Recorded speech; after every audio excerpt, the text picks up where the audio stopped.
Hello everyone, আসসালামু আলাইকুম। কেমন আছেন সবাই? আলহামদুলিল্লাহ আমি ভালো আছি।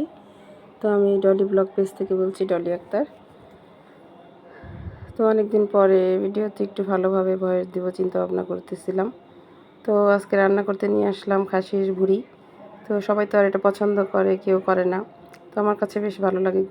গরুর ভুঁড়িও ভালো লাগে, খাসির ভুঁড়িও ভালো লাগে যদি রান্না করা যায় সুন্দরভাবে। তো আমি আস্তে আস্তে সব কিছু, যেমন তেল, পেঁয়াজ, কাঁচামরিচ, আদা রসুন, জিরার গুঁড়া, ধনিয়ার গুঁড়া, হলুদের গুঁড়া, মরিচের গুঁড়া, আদা রসুন বাটা সব কিছুই দিয়েছি।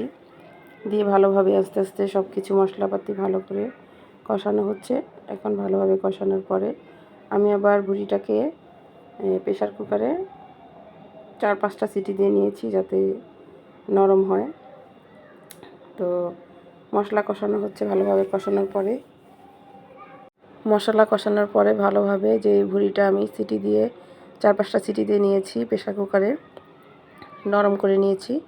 নরম না করলে ভালোভাবে খাওয়া যায় না, শক্ত শক্ত থেকে যায়।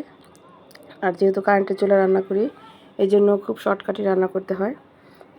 অনেক প্রচুর বিল আসে আমার প্রতি মাসে। তো এখন ভালোভাবে মশলা দিয়ে ভুঁড়িটাকে ভালোভাবে কষাচ্ছি। আর এখানে আমি অল্প একটু আলু দিয়েছি, কারণ আলু না দিলে আমার কাছে ভালো লাগে না। সবাই তো আর পছন্দ করে না একরকম। তো আমার কাছে একটু আলু দিলে মনে হয় যে ভালো লাগে। আর আরেকটা কথা কি বলবো, আমি যখন কারেন্টে চুলায় রান্না করতাম তখন আমি চিন্তা করতাম যে এখানে কি প্রেশার কুকারে কি রান্না করা যাবে কি না। তো আমি কয়েকজনকে জিজ্ঞেস করেছি, তখন তারা বলেছে যে হ্যাঁ, প্রেশার কুকারে রান্না করা যাবে, কোনো সমস্যা নেই। যেহেতু আপনার এই কারেন্টের চুলায় সব পাতিলে রান্না করা যায়, তো আপনি প্রেশার কুকারে রান্না করতে পারবেন। তো তখন থেকে আমি প্রেশার কুকারে রান্না করি। যখন আমার যেটা প্রয়োজন তখন সেই কাজে ব্যবহার করি।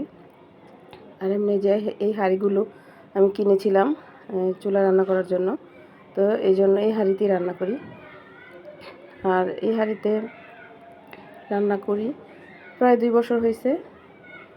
খুব তাড়াতাড়ি রান্না হয়, ভালোই ঝটপট। আর ওই পাতিল কড়াই বসাইলে ওরকম তাড়াতাড়ি ঝটপট রান্নাবান্না হয় না আমার কাছে মনে হয়। তো দেখেন, এই যে ভুঁড়িটা মশলা দিয়ে কষাতে কষাতে খুব সুন্দর কষানো হচ্ছে। এখন তো এটা তো হয়েই গেছে, কারণ নরম আমি করেছি, প্রেশার কুকারে সিটি দিয়ে নিয়েছি, ওইখানে তো রান্না অর্ধেক হয়ে গেছে। আর এখন মশলা দিয়ে ভালোভাবে কষানো হচ্ছে। তারপরে দেখা গেছে যে অল্প একটু পানি দিয়ে রান্না করে মাখা মাখা করে নামিয়ে ফেলবো জিরা ফাঁকি দিয়ে। জিরার গুঁড়া বলেন আর ফাঁকি বলেন, যেটাই বলেন, যে আমি একটা বললেই চলে। তো যাই হোক, সব মশলা তো দেওয়া হয়েছে, শুধু জিরার গুঁড়োটা দিয়ে নামিয়ে ফেলবো। তো অবশেষে আমার রান্নাটা হয়ে গেল। দেখেন আপনাদের সাথে বকবক করতে করতে। আল্লাহ হাফেজ।